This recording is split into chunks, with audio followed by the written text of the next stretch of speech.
700 ਕਰੋੜ ਦੀ heroin ਬਰਾਮਦ ਹੋਈ ਹੈ। ਅਟਾਰੀ ਬਾਰਡਰ ਤੇ 102 ਕਿਲੋ ਦੀ ਹੈਰੋਇਨ ਬਰਾਮਦ ਕੀਤੀ ਗਈ ਹੈ। ਅਫਗਾਨਿਸਤਾਨ ਤੋਂ ਆਏ ਟਰੱਕ ਦੇ ਵਿੱਚੋਂ ਇਹ ਹੈਰੋਇਨ ਦੀ ਬਰਾਮਦਗੀ ਹੋਈ ਹੈ। ਪਾਕਿਸਤਾਨ ਦੇ ਜ਼ਰੀਏ ਭਾਰਤ ਆਇਆ ਹੈਰੋਇਨ ਵਾਲਾ ਟਰੱਕ। ਮਲੱਠੀ ਦੇ ਟਰੱਕ ਦੇ ਵਿੱਚੋਂ 102 ਕਿਲੋ ਦੀ ਹੈਰੋਇਨ ਬਰਾਮਦ ਕੀਤੀ ਗਈ ਹੈ। ਦਰਅਸਲ ਮਲੱਠੀ ਵਾਲਾ ਟਰੱਕ ਸੀਗਾ, ਮਲੱਠੀ ਦੇ ਵਿੱਚ ਜਿਹੜੀ ਹੈ ਹੈਰੋਇਨ ਰੱਖੀ ਗਈ ਸੀ। 102 ਕਿਲੋ ਹੈਰੋਇਨ ਸੀ, ਜਿਸ ਨੂੰ ਕਿ ਬਰਾਮਦ ਕੀਤਾ ਗਿਆ। ਕਸਟਮ ਵਿਭਾਗ ਨੇ ਇਹ ਕਾਮਯਾਬੀ ਹਾਸਲ ਕੀਤੀ ਹੈ। ਐਕਸ-ਰੇ ਮਸ਼ੀਨ ਦੇ ਦੌਰਾਨ ਇਹ ਹੈਰੋਇਨ ਫੜੀ ਗਈ। ਸਿਲੰਡਰੀਕਲ बैगों ਦੇ ਵਿੱਚ ਇਹ ਹੈਰੋਇਨ ਭਰੀ ਹੋਈ ਸੀ। 700 ਕਰੋੜ ਦੀ ਇਸ ਦੀ ਕੀਮਤ ਦੱਸੀ ਜਾ ਰਹੀ ਹੈ ਜੋ ਹੈਰੋਇਨ ਬਰਾਮਦ ਕੀਤੀ ਗਈ। ਇਸੇ ਖਬਰ ਤੇ ਜ਼ਿਆਦਾ ਜਾਣਕਾਰੀ ਲਈ ਮੇਰੇ ਸਹਿਯੋਗੀ ਅਮਿਤ ਸ਼ਰਮਾ जुड़े हुए ਨੇ। ਅਮਿਤ, ਵੱਡੀ ਹੈਰੋਇਨ ਦੀ ਖੇਪ ਬਰਾਮਦ ਕੀਤੀ ਗਈ ਹੈ। ਹੁਣ ਤੱਕ ਕੀ ਕੋਈ ਜਾਣਕਾਰੀ, ਹੁਣ ਤੱਕ ਕੀ ਕੁਝ ਐਕਸ਼ਨ ਹੋਇਆ? जी बिल्कुल परमिंदर, मैं दसना चाहांगा कि देर रात यह ट्रक ICP इंट्रोग्रेटेड चैक पोस्ट के जरिए भारत में दाखिल होया सी। जो भी कोई ट्रक पाकिस्तान या अफगानिस्तान तो दाखिल होंदा तो उसकी पूरी तरह चैकिंग की जाती है। सारे माल नूं थल्ले लाया जाता है, फिर दूसरे ट्रक दे विच उस माल नूं भरिया जाता है। सो जिस वेले इस ट्रक की चैकिंग की गई तो उस विचों एक खेप जरूर हेरोइन की थोड़ी जी बरामद हुई, लेकिन जो पूरे ट्रक का माल बाहर लाया गया तो हौली हौली सारी रात कस्टम ਦੇ ਆਲਾ ਅਧਿਕਾਰੀ ਇਸ ਦੀ ਜਾਂਚ ਕਰਦੇ ਰਹੇ। ਸੋ ਸਵੇਰ ਤੱਕ ਹੁਣ ਤੱਕ ਜਿਹੜੀ ਸਰਚ ਪੂਰੀ ਹੋਣ ਤੋਂ ਬਾਅਦ ਕੁੱਲ 102 ਕਿਲੋ ਹੈਰੋਇਨ ਇਸ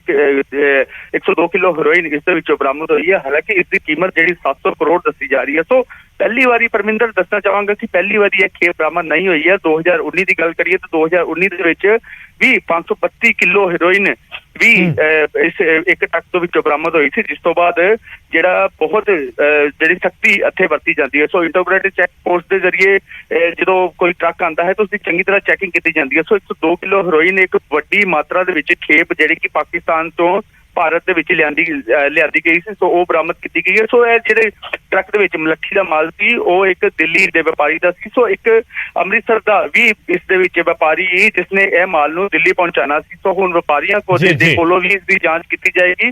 ਸੋ ਇਹਨਾਂ ਦਾ ਕਿੰਨਾ ਕੁ ਹੱਥ ਹੈ ਵਪਾਰੀਆਂ ਦਾ, ਕਿਉਂਕਿ ਵਪਾਰੀਆਂ ਦੇ ਜ਼ਰੀਏ ਹੀ ਇਹ ਜਿੰਨਾ ਵੀ ਮਾਲ ਹੈ ਉਹ ਉੱਥੋਂ ਆਉਂਦਾ ਹੈ। ਸੋ ਇਸ ਬਾਰੇ ਹਲੇ ਪ੍ਰੋਪਰ ਤਰੀਕੇ ਨਾਲ ਜਾਂਚ ਕੀਤੀ ਜਾਏਗੀ। ਸੋ ਹੁਣ ਤੱਕ ਇੱਕ ਵੱਡੀ ਬਰਾਮਦਗੀ ਮੰਨੀ ਜਾ ਰਹੀ ਹੈ। ਕਸਟਮ ਵਿਭਾਗ ਦੇ ਜਿਹੜੇ ਅਧਿਕਾਰੀ ਹੈ ਉਹਨਾਂ ਦਾ ਕਹਿਣਾ ਹੈ ਕਿ ਹੁਣ ਅੱਗੇ ਵੀ ਜਿਹੜੇ ਟਰੱਕ ਪਾਕਿਸਤਾਨ ਤੋਂ ਆਉਂਦੇ ਉਹਨਾਂ ਦੀ ਪੂਰੀ ਜਾਣਕਾਰੀ ਤੁਹਾਡਾ ਬਹੁਤ ਬਹੁਤ ਧੰਨਵਾਦ। ਸੋ ਅਟਾਰੀ ਬਾਰਡਰ ਤੋਂ ਹੈਰੋਇਨ ਦੀ ਵੱਡੀ ਖੇਪ ਬਰਾਮਦ ਹੋਈ ਹੈ। 700 ਕਰੋੜ ਦੀ ਹੈਰੋਇਨ ਹੈ। 102 ਕਿਲੋ ਹੈਰੋਇਨ ਬਰਾਮਦ ਕੀਤੀ ਗਈ ਹੈ। ਦਰਅਸਲ ਅਫਗਾਨਿਸਤਾਨ ਤੋਂ ਆਏ ਟਰੱਕ ਦੇ ਵਿੱਚੋਂ ਹੈਰੋਇਨ ਦੀ ਬਰਾਮਦਗੀ हुई है।